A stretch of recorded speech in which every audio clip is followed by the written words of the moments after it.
going to show you my Svetlana high gain preset pack for the Mooer GE300.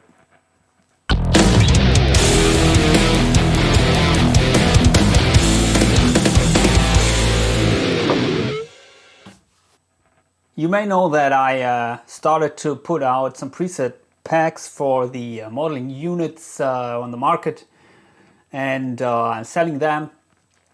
And today I would like to introduce one which I made for the Mooer GE300 because yeah, you asked me, you wanted more, so I gave you more. By the way, I made also preset packs for the Mooer GE200 and also the NUX MG-30. And what else? Hotone Ampero, the Valeton GP200, the Quad Cortex, AxeFx III, whatever shit. So yeah, but today I would like to show you what I came up with here for the, what is it called? Mooer GE300, which is the unit that I am using live. And I opened the editor for you here. It looks very fancy.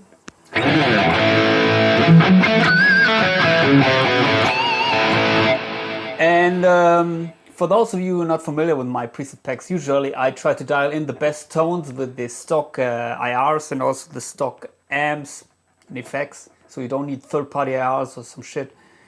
And I'm always taking the high gain amps, which I can get the best results with, and you get maybe about 10 or 12 crushing high gain tones in the high gain pack, and maybe 1 or 2 clean tones, crunch tones, but yeah, I think you buy them for the high gain tones. So here I made one which one patch which uses the Diesel VH4 model, and sounds like this.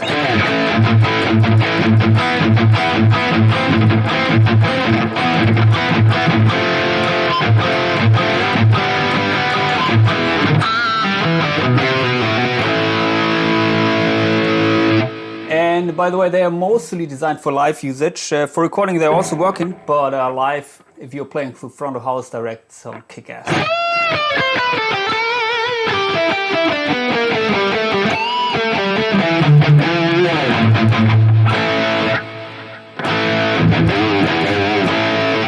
And what do we have here? Well, it's the Tube Screamer 808 and the channel 4 of the VHS. I think it's the diesel amp. I'm not quite sure, but maybe VHS is a silver one. And no EQing. In the cap section I'm using this here, the PV 5050 4x12, which sounded best to me. And I think I use only one microphone. Anyway, you can check out these settings by yourself. And yeah, usually you can assign some foot switches, some controls. So what I did with these patches is if you hit the red control, then it switches to a clean tone in most of these patches. And my clean tone is not using an amp.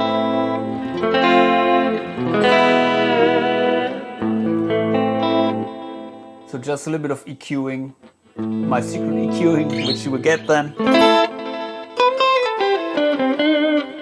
And it sounds best if you play on a single coil neck pickup, or in this case the split neck humbucker. So yeah, that's it if you hit the red button on the unit. So let's go back to modified, no. To the high gains. Here we have one patch with the JCM 800.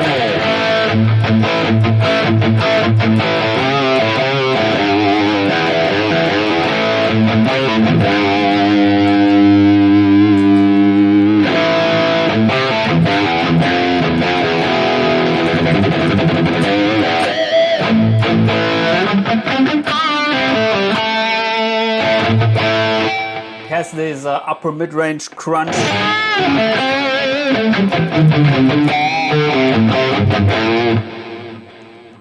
And by the way, in most patches the delay is activated, but of course you can deactivate it. I'm using here a stereo delay, ping pong delay with a nice setting which I like. And these parameters here, the feedback and the mix, they are the parameters which I use mostly when playing live for lead delays. So these delays with that settings, they don't get in the way of your playing, but they create a nice background ambience. So that is the GE300, pretty raw sounding amp. And another one with the Plexi.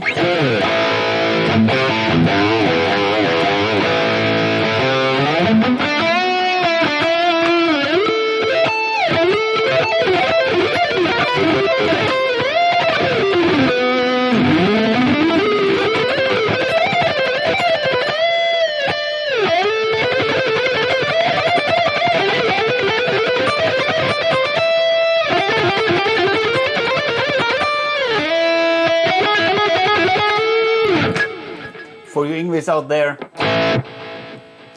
And of course you could switch off the distortion and get a more kind of AC/DC crunch tone.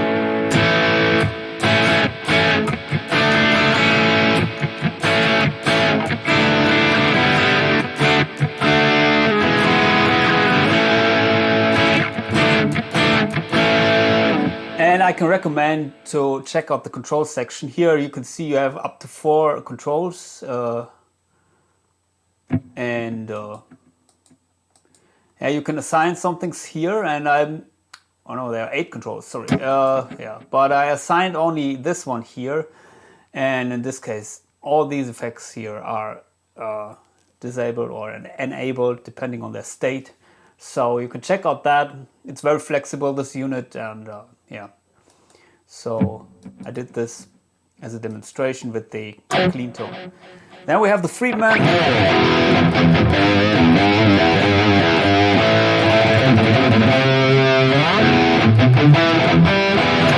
Nice bottom end.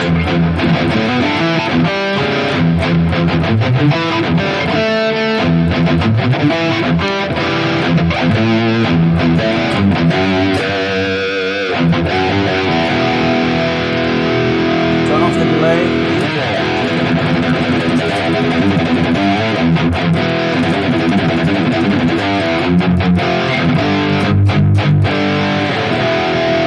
And of course, here I'm playing my Harley Benton Fusion guitar, which I used to create these patches.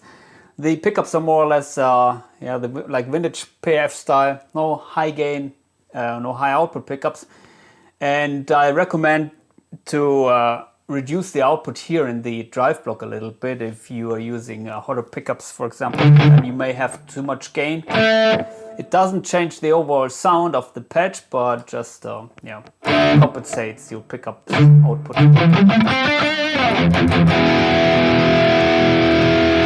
And these things, the bass, middle and treble, I dialed in to my taste, always to each amp. And these patches, they may sound similar to you if you're hearing maybe through cheaper monitors, but if you're playing in loud volumes, you can hear a difference. They're a little subtle, but you can, in my opinion, you can recognize the amp characteristics. So here we have the Recto Modern.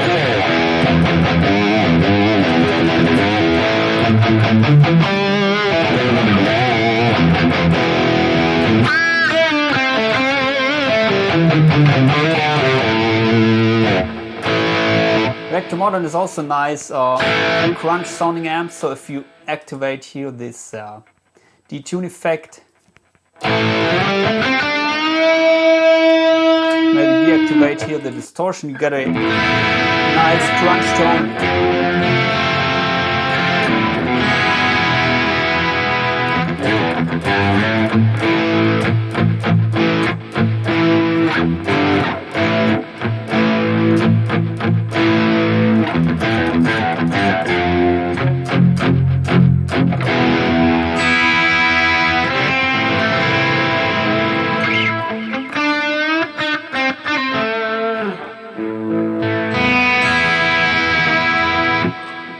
What else do we have? Here we have a Petrucci patch, which uses the Petrucci amp model and the Mesa 5-band graphic EQ. Nice for leads.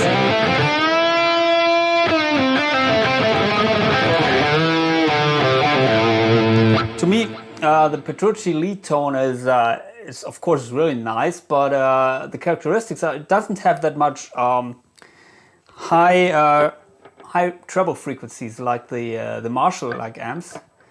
Instead, it has this huge scoop, which you may see on his graphic EQ setting, and to compensate the lack of mids on the upper mid range, he is maybe using like the 2 or 3K and maybe the 400 Hertz and a little bit of lower mids. The result is a very singing lead tone without any percussive element.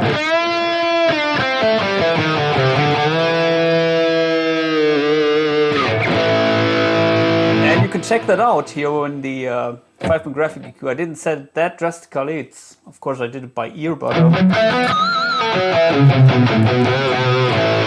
this EQ is maybe the key secret to his tone.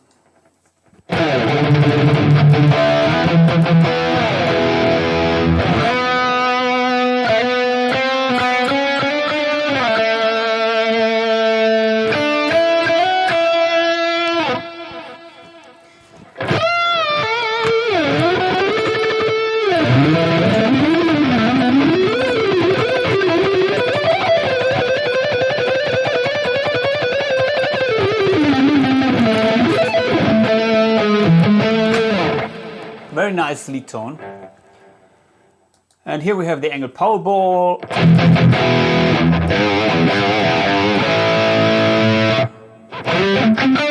This amp has the crushing higher mid.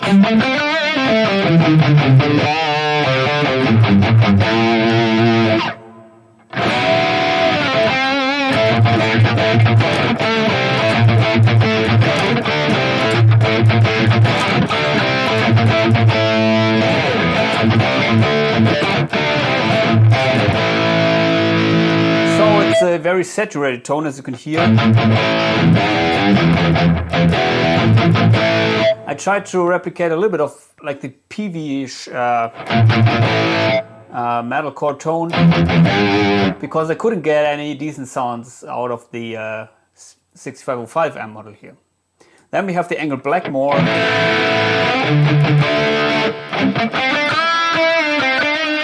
which I used to create more or less a more traditional tone.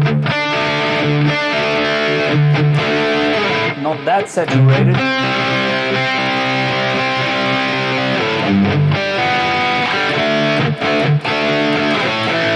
This may sound good in a mix.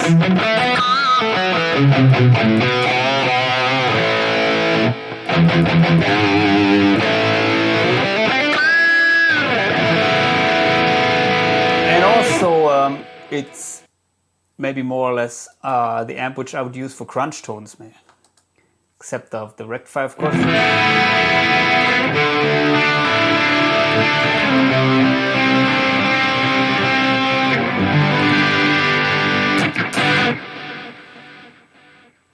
And then one of my favorite lead amps in this unit, it's the Angle Special Edition.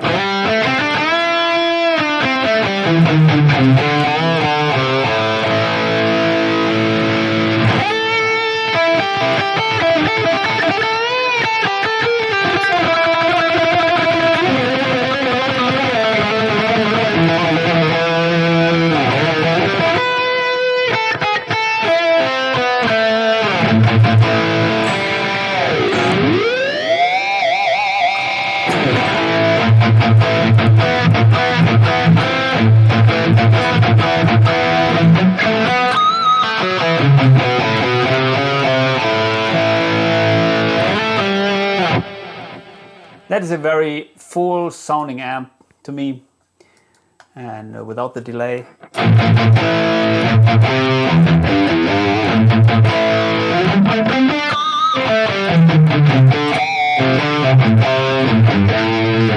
Again, if it's too much gain for you, just reduce the output here in the drive section.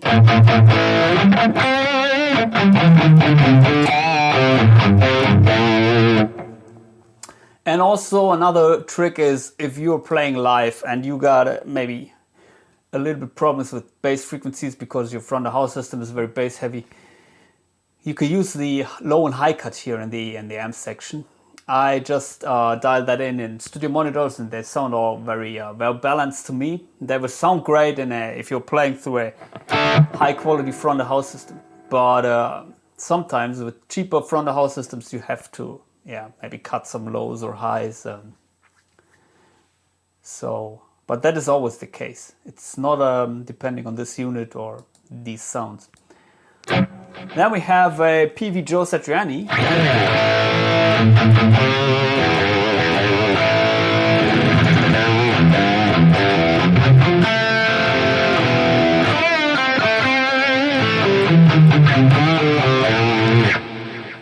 It's also a great lead amp. I own this amp, the real amp, and that is an amp where usually I'm setting the I think the bass and mids to max, because somehow this amp sounds best with these controls maxed. And here, surprisingly enough, it also seemed to work to crank the bass and also the treble in this case. Also, you can crank the mids here if you want to have more singing lead tone and reduce the treble. But usually I am going 100% by ear when dialing in these tones, but in this case I ended up using some settings which are similar to the settings on the real amp.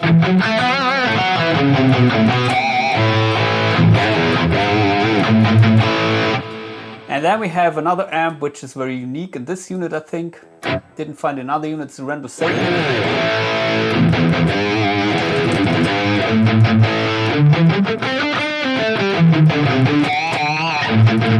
Reminds me a little bit of Ola England's tones. I think it was his signature amp maybe, but even if he doesn't use the Randall Satan, if he's using the Neural DSP plugins or some shit, then always this sound reminds me of him.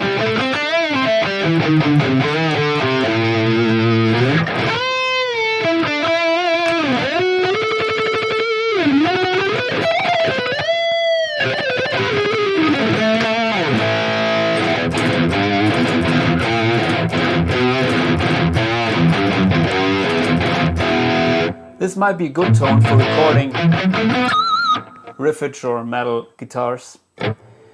And there's one high gain patch which I made with the Diesel Herbert.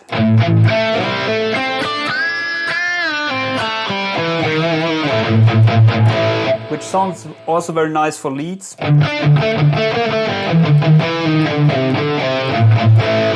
be honest, I'm not very familiar with the Diesel Herbert amp. So I cannot say how realistic this amp model sounds, but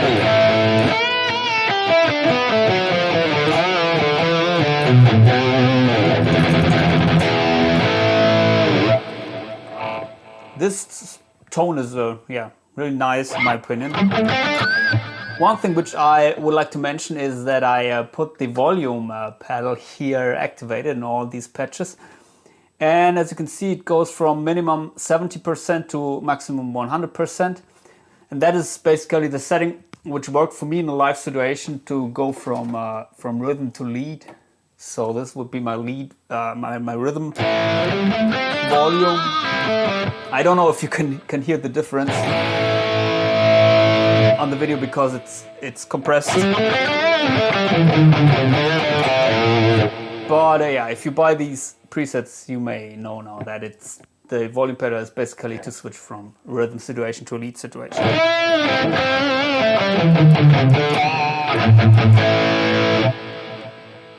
And I have one patch with the matchless amp, which is more or less a light crunch tone, also nice for single coils.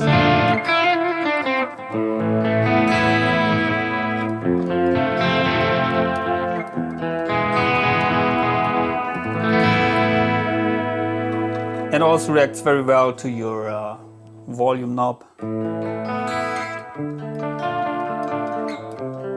it's also nice for strumming because it sounds very well-rounded. And what else? Well, here's one patch which I made with the custom audio electronics 80s tone with a little bit of detuning.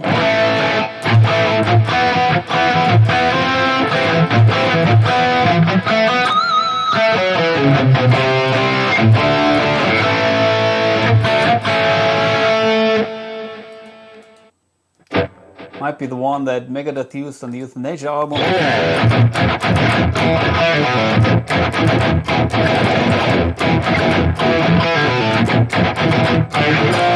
think at least they are playing this unit in the Counter to Extinction Euthanasia era.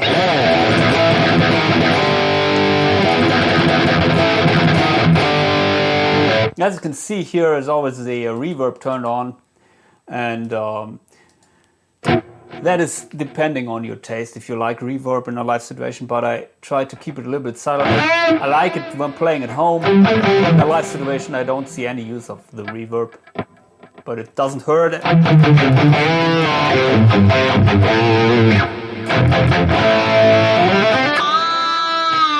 So yeah, that's it basically for this patch pack. And yeah, as I said, I didn't took all of the high gain amps here, just the ones where I could get the best sounds out of the model. This unit has really a lot of high gain amps, and also you can see here, for example, it comes with different channels, like here the Kali LS, channel 1, channel 2, dual rectifier, channel 1, channel 2, and also some Mark amps. So yeah, it's besides the AxeFx, it's maybe the unit with the most amp models. And also, they added some new amp models. You could load them by yourself. You can download them from the homepage of Mooer. But I didn't use these ones, I think, because, yeah, then it would be a little bit of a problem. You have to download these amps, and they have to be in the right slot, so I was taking only ones that came stock with the unit, and also the IR. As far as the IRs go, the unit is very flexible, as it has here these sender and distance meters where you can play around with. For example, if you move the microphone away from the sender,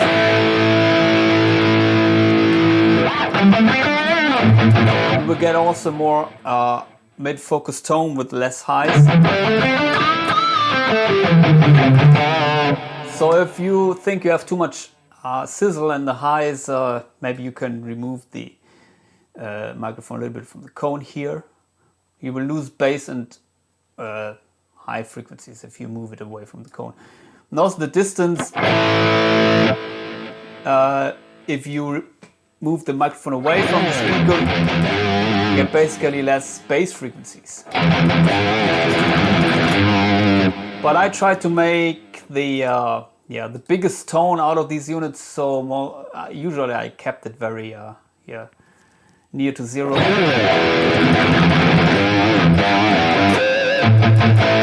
And in most cases, I think I used only the SM57.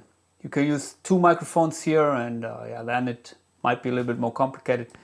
Then, of course, you have to adjust here the mix between the microphones. So that's it for me. I hope you liked these preset pack, and if you want to get it, then please send me a message, maybe a Facebook account, and we will get it for very few money. Please post your comments below, subscribe to my channel. Goodbye.